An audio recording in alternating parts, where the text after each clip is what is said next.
Welcome to Mazda Discovers, a series where we travel across Europe to meet extraordinary artisans and masters of their craft. I'm Jacob, a filmmaker from Sweden, and this time we're heading to Italy, to the small town of Impruneta, to meet Costanza Mazzini, whose family has dedicated their lives to the art of terracotta, a craft born from earth and fire that has shaped Tuscany for centuries.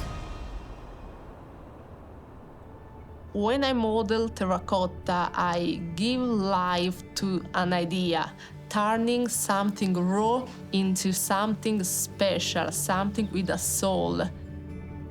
I'm Costanza Mazzini, and I represent the fourth generation of Fornace Mazzini in Impruneta, Florence. This activity was started by my great-grandfather in 1932. Together with my father and my sister, we carry on the tradition, which is dedicated to the production of handmade terracotta of Impruneta. When I was bored, my grandfather, Osvaldo, built a vase for me, the biggest vase ever made in this furnace. For me, the furnace was a sort of a playground. After school, I came here to play with the clay. I remember the first vase I've made. It was so ugly, but for me it was beautiful. My first inspiration when I create something new is what I see around me. I really love traveling, and when I travel and see something I like, I stop, I make pictures, and once I come back home, I try to recreate, inspired by what I see and what for me is beautiful.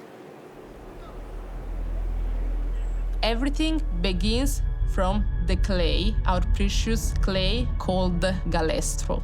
The clay is placed in a big area to dry to the sun.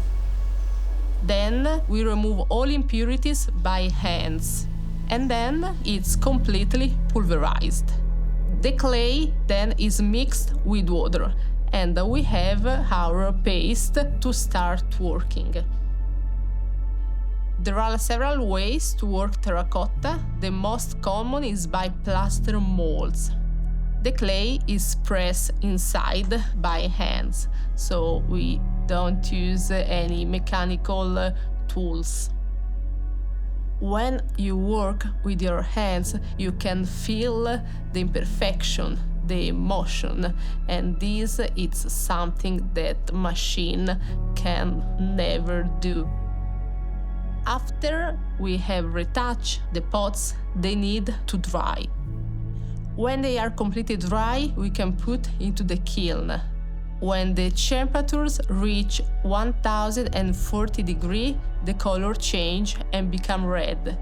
This is the reason why the colors is never the same, and we can't make our pots exactly the same to another one.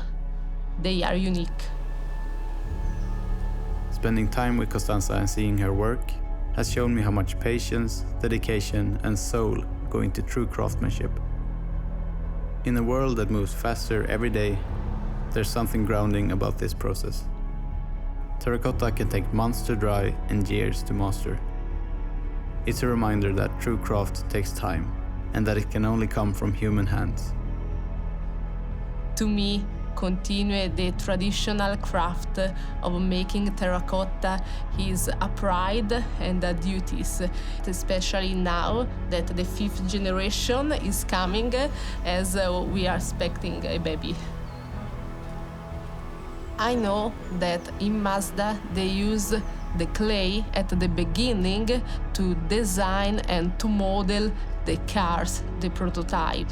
They work with Takumi master, and they have been dedicated all your life to a craft. It's the same for us, shaping the clay until create an object full of energy that connects with people. Traditional crafts are in our roots. not only to my family, but in all Italian heritage. So it's really important for us to continue this tradition because our generation and generation of artisans. Like Mazda's own design process, it begins with clay, shaped by human hands into something timeless. Each piece carries traces of the maker, small variations that gives it life and character. Filmmaking feels the same. It isn't always the perfect shots that stays with you, but the unexpected moments that makes a story human. As I leave Tuscany, I'm reminded that tradition isn't something stuck in the past. It lives on through people like Costanza, who carry it forward, one piece at a time.